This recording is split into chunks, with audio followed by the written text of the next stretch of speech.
Welcome back to the channel, people. Make sure you guys, of course, as it says, smashing the like, sharing, and subscribing to the channel. Look, today we're going to be talking about the Scouser in the team. Is a player who, listen, a lot of people have had quite a lot of things to say about this individual. He's a lizard. Apparently, I didn't know that that was a thing, but apparently he is a lizard. He was a rat prior to this. He's been called a few other animals, to be fair. Heck, I even heard someone call him an elephant. Don't know about that one, to be fair to you. But hey, listen, whatever you want to call him, it is what it is. Today, we're going to be taking a look at Trent Alexander-Arnold and why Real Madrid want to sign him. Obviously, as I said before, they're looking like they're going to be quite close. Listen, by the time this video comes out, for all I know, Trent Alexander-Arnold may have done a U-turn and he might stay at Liverpool. Who knows? But for the time being, we're going to be taking a look at as to why Real Madrid would want to sign Trent Alexander-Arnold. Now, looking here, obviously we know what his style of play is. Obviously, he is a right back. That's what he came into the team being. I mean, technically, actually, was playing in midfield. Actually, in his youth days, he seemed like a pretty good midfielder as well. You know, played wide right as well. So, yeah, I think that was what we thought he was going to be, I guess. But as soon as you get into that first team, things change. Nathaniel Klein, of course, gets himself injured, and then we get this player now, which is, excuse me, Trent Alexander-Arnold, the right-footed wizard. Some of the things that he can do with his right foot is absolutely amazing. I think we've seen so many different things from Trent Alexander-Arnold. We've seen, the kind of skill set that he kind of possesses. It's absolutely crazy. Like when he's on the ball, there's not many players better than Trent. I'll be totally honest. There's not really many players that I feel on the ball are in, and I'm talking in most positions, that are actually better than Trent Alexander-Arnold. Obviously, he is a right back, so there is that side of his game. But I feel like when we're looking at Trent in terms of his own style of play, you guys can see we know what he's like already. I don't even need to really, touch on this too much, but I'll show you guys anyway. You can see in terms of where Trent likes to pick up the ball.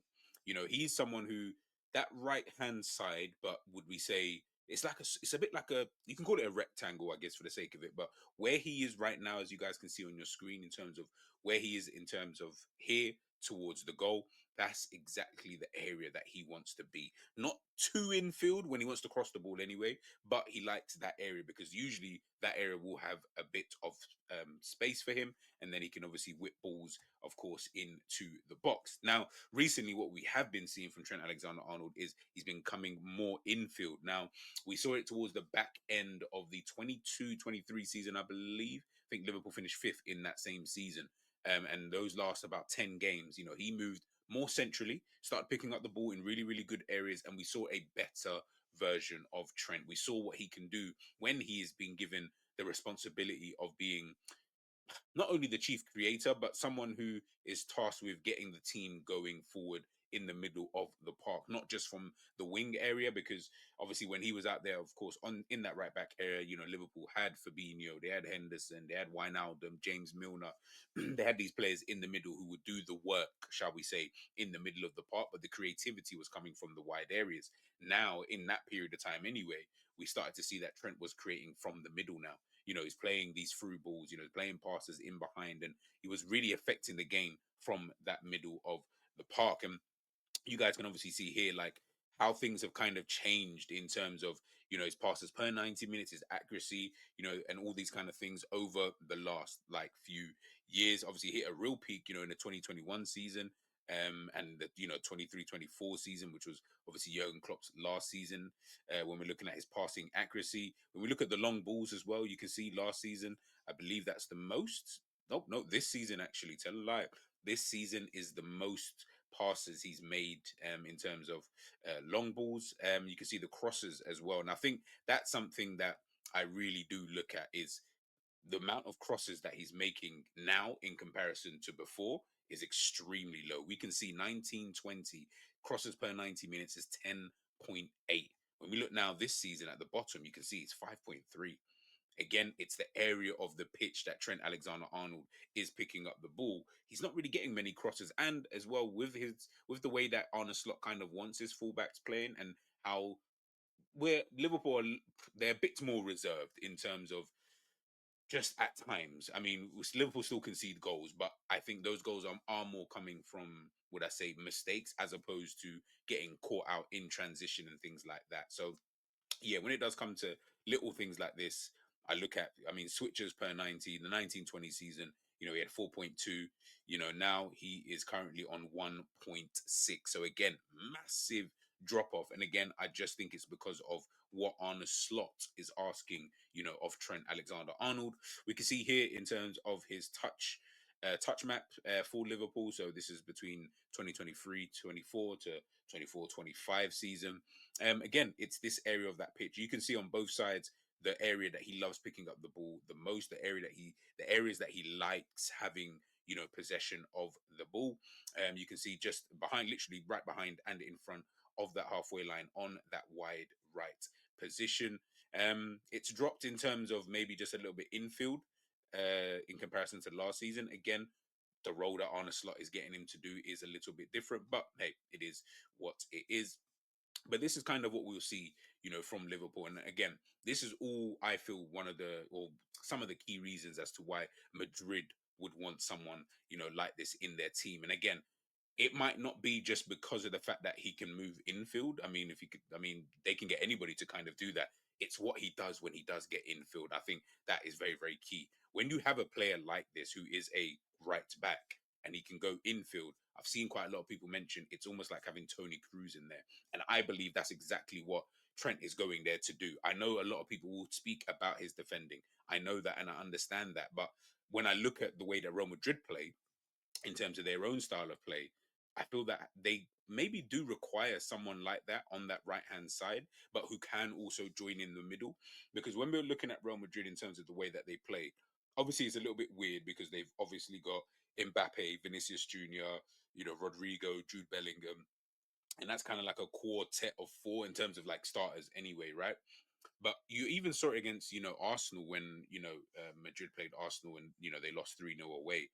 They don't really play as a, what's the best way to say it? There wasn't much width anyway, to be honest with you, when it did come to, Vinicius Jr. or Mbappe. It was more like they were just trying to play as close to, in terms of those two anyway, trying to play as close as possible towards goal or anywhere where there's kind of space. So if that does happen to be on the flanks, then that's okay. Jude Bellingham, again, playing this kind of weird midfield role. It was almost like I felt like he was trying to play a diamond. So you had Jude Bellingham, maybe would you say on the right of that kind of diamond, but then also Rodrigo would then drop into almost form a midfield 4/5, and then you would have the, two up front in terms of Vinicius and Mbappe, but then he would drop wide left as well at times to then, help out in the midfield. It was, yeah, it was weird at times in terms of what they were trying, to actually do. But I do think that in these kind of areas, anyway, you can see, look, Fede Valverde, these are the kind of areas that Trent will potentially at times find pretty difficult.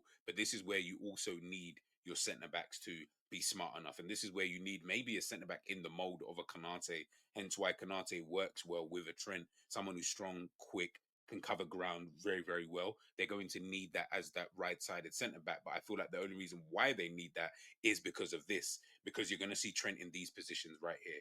You're going to see him further forward in that area of the park. But instead, now of you having Valverde or Carvajal or Vasquez, instead of having someone of that kind of quality, again, decent players, especially, Fede Valverde in terms of his on ball ability, but none of them are as good as Trent when it comes to crossing the ball into the box. That I can definitely guarantee. So I feel that Real Madrid will potentially sacrifice what Trent gives you going forward. Because if you can get him in the right areas, you can see here, look at the right back pushed out all the way wide right. That's what they want for Trent. If you can get Trent in these kind of areas and you've got runners like Mbappe, Vinicius Jr., heck, Rodrigo, if you've got all of these players making these runs, it's absolute dreamland, for someone, like Trent Alexander-Arnold, because as I said before, when he's in these positions, he's deadly. You can see Arnold picking up the ball here. Look what he's got in front of him. He's got 4 players, 5 players, if you want to include the guy right in front of him. But he's got the 4 players ahead of that. Once these guys obviously start making their runs, these kind of things, can obviously happen. And he wants to get the ball into these kind of positions here to be able to whip the ball in. and he's got the accuracy to be able to do so. So that's why I feel like that's going to be one of the main reasons as to why Real Madrid are going to want to sign, someone like Trent Alexander-Arnold. Yes, I totally understand.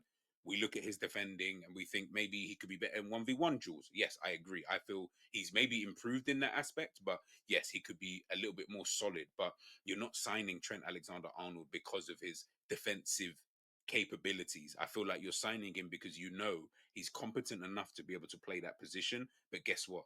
That Real Madrid might look at it and think maybe we do miss someone like a Trent, like a Tony Cruz, someone who can play those switches, someone who can play perfect balls into the front man, someone who can release pressure with just one kick of a ball. I've seen Trent kick a ball away like a clearance, and it somehow ends up being one of the best passes of the game.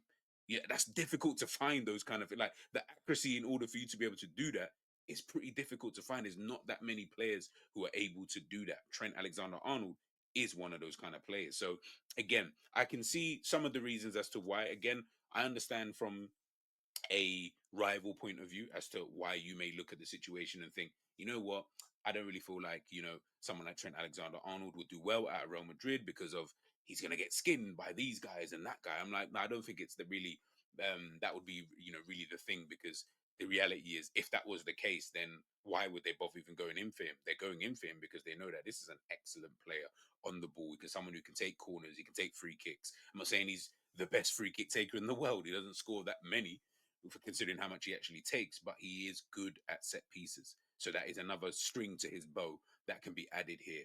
Can we see potentially, Trent Alexander Arnold playing, in that kind of middle of the park? Is that something that we may see, in the future? Who knows? I don't think it would be a shock if we saw him in this position, but just on a more frequent basis. I generally don't believe that. I don't feel like that's going to be something that, you know, we would look at and think, oh my goodness, Trent's playing in midfield. No, I feel like for a team like Madrid, for what they require, and again, we got to look at it differently. For Liverpool, it might not work because of in the Premier League, you do require a bit more of a workhorse in there, and I feel like that takes away from his own ability. Going to a team like Real Madrid, where it's not always about you being the workhorse because they may have other players to do so, that could potentially work. Again, who knows? Who knows, man? But listen, Real Madrid want Trent Alexander-Arnold. It looks like they will get him. We'd have to wait and see, though. We'd have to wait and see as to how everything's obviously going to pan out. Let me know your thoughts on Trent Alexander-Arnold. If he does make that move to Real Madrid, do you think it is a good move? If not, let me know the reasons why in the comment section. I'll catch you guys in a bit, man. Peace.